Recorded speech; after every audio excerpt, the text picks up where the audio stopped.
Hello, here we are with... Hi, I'm Martin Allanson. And you played in Titanic the Musical. J. Bruce Ismay.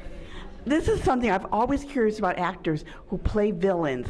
How do you find the humanity? Because he was just awful. Well, that's the thing, I wouldn't call him a villain. It's sort of my job to find his reasons behind things, and we kind of ignored the word villain. The villain was a bad word. And then...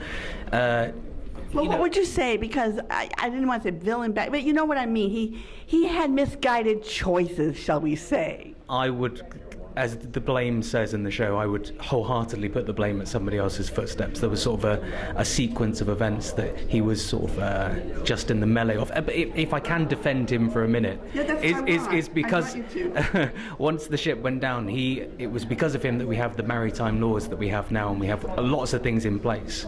So I think I would say he was the good guy.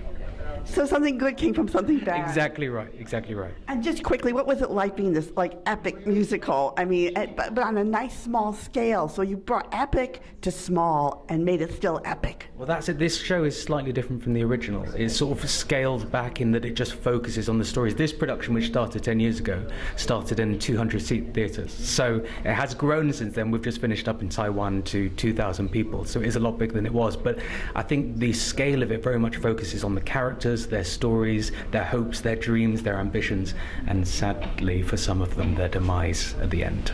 Yeah, I was very moved, obviously. How was it seeing yourself in a role that you've only played on stage?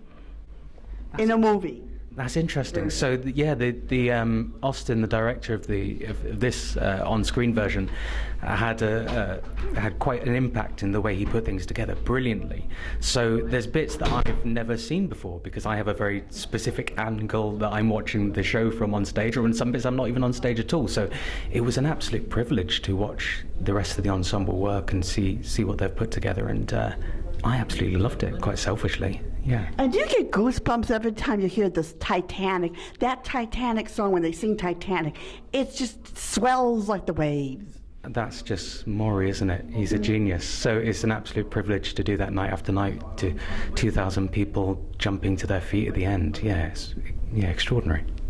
Just think, the whole audience, they'd be dead if you put it in Titanic terms. They'd be what, sorry? They'd be dead in Titanic terms, that many people. I think you're right. Well, thank you very much, and welcome to America. Thank you very much.